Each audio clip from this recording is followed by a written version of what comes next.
Ang halamang iyong makikita ngayon ay isang produkto ng tinatawag nilang grafting. Ang grafting ay isang pamamaraan ng pagpaparami ng isang uri ng halaman na kung saan mas mabilis at garantisadong ikaw ay hindi madidisappoint sa kanyang mga resulta. Ang mga halamang ito ay nakadisplay sa kasalukuyan sa isang garden na matatagpuan sa bayan ng Santo Niño. Bakit ko nga ba ito pinapakita sa inyo? Pinapakita ko ito sa inyo upang makikita ninyo ang kagandahan ng isang sining ng pag-grafting. Ano nga ba itong grafting? Ang grafting ay napabilang sa asexual propagation. Ang asexual propagation ay ang pagpaparami ng isang halaman sa pamamagitan ng pagputol, paggraft, pagbudding, at iba pang pamamaraan ng pagpaparami ng halaman na hindi gumagamit ng seed. Makikita nyo na ang ganda ng mga halamang produkto ng grafting sapagkat sa isang puno ng bombles, makikita ninyo na mayroon itong iba't ibang uri o iba't ibang kulay ng mga bulaklak. Dahil sa isang puno ng bougainvillea ay marami kayong may lalagay na mga variety na mga bombles na nais ninyong ilagay rito. At kapag ikaw ay malikhain ang isip, ikaw ay makakapagawa ng isang obra maestra na kung saan ay nakakaakit sa mga mata ng mga makakakita rito. Isang halimbawa na rito ang hardin na ito na kung saan pinagsama-sama nila ang iba't ibang variety ng bougainvillea na kung saan nakagawa sila ng isang napakagandang landscape design na naka-attract sa maraming turista na bumisita sa kanilang lugar upang masilayan ang ganda ng mga bulaklak ng bougainvillea. Kaya kung nais mong matutong mag-grafting, tumuto ka dahil ituturo ko sa inyo kung papaano mag-grafting na maaari niyong mapagkakakitaan sa pamamagitan ng pagbenta ng inyong mga grafted na mga bougainvillea. Kaya ano pang hinihintay nyo? Samahan nyo ako. Good day, ka-agri estudyante! Welcome po sa panibagong video. Ngayon ay gagawin naman natin ang mga iba't ibang uri kung papaano tayo makapag-propagate ng ating mga tanim.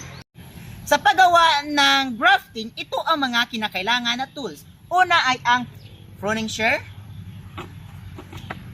cutter or blade, tape or di kaya naman ay cellophane, plastic cellophane na pang cover, alcohol na pang disinfect sa mga tools. Bago tayo magsimula, ugaliin nating i-sterilize or i-disinfect ang ating mga gamit na tools upang maiwasan ang pagpananatili ng mga fungus or bacteria na kung saan makakaapekto sa ating paggawa ng grafting.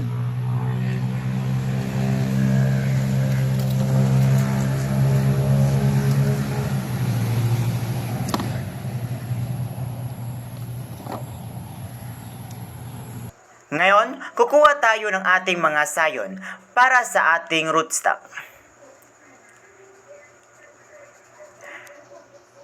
Pipili tayo ng mga magagandang sayon para sa ating rootstock kung maaari ay iba't ibang uri. Sa pagpili ng sayon, ugaliing piliin ang mga healthy at walang damage na mga sayon upang garantisado tayong tutubo ito. Kagaya nito, ang aking hinawakan, maaari natin itong gamitin sapagkat ito ay hindi namumulaklak at hindi rin ito masyadong bata para sa ating pangdugtong sa ating rootstock na gagamitin. Gupitin na natin ito. Ang kagandahan sa grafting na ating gagawin ngayon ay maaari tayong maglagay ng iba't ibang variety sa isang puno ng halaman. Ito ang aking rootstock. Ito ay isang malaking bougainvillea or bombles. Dito, ang gagawin natin dito una, bago tayo maglagay ng ating mga sayon, kailangan natin linisan ang ating ang puno ng halaman ng bulbs upang tanggalin yung mga hindi kinakailangan sa ating gagawin, kagaya ng mga ito. Hindi ito kinakailangan, kaya putulin natin, maging ang mga rito. Dito, ugaliin mong piliin or maghanap ka ng forma o anggulo na magiging beauty ng iyong i-graft na bulbs. Kaya ito, tatanggalin natin ito.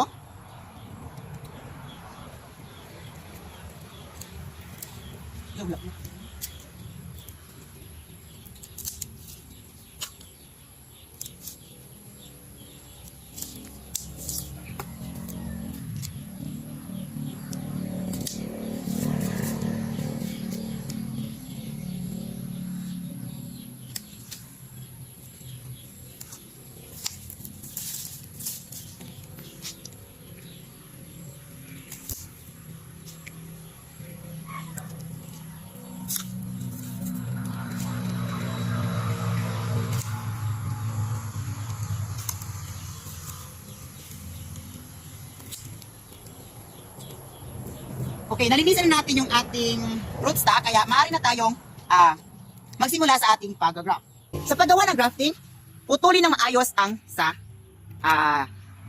area na pinutulan natin kanina na kung saan ay lalagyan natin ng ating rootstock. Ay, itong rootstock natin nalalagyan ng ating sayon pala.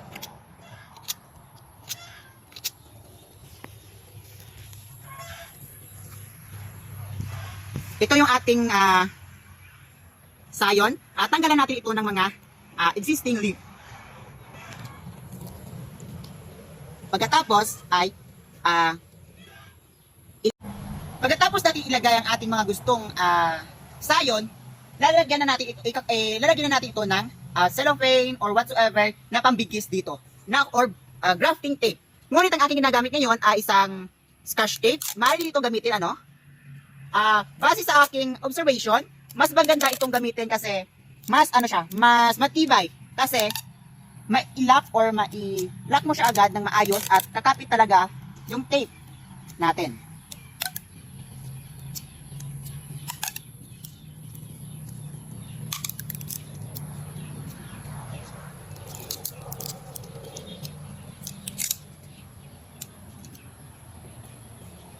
Pagkatapos natin mabigisan ito, maaari natin itong lagyan ng plastic cellophane or i-cover ng ating plastic na cellophane.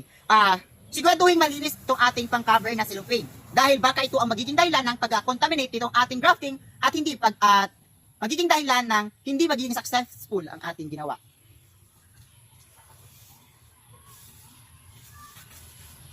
Kung maaari, huwag lagyan ng hangin sa loob ng ating cellophane.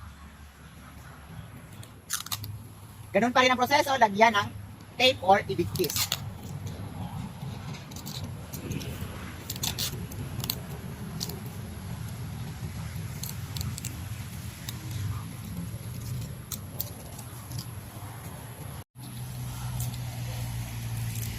Tanggalin lang natin itong mga sobrang supot at ganon din ang mangyayari or ganon din ang gagawin natin dito sa iba pang mga sanga ng ating bulbs.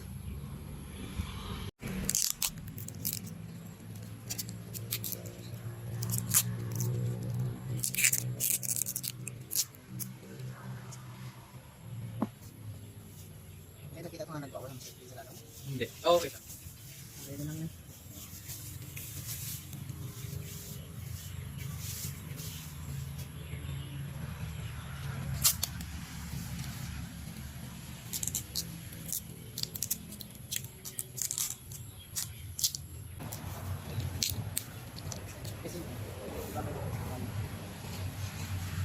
Ito na ang finished product natin.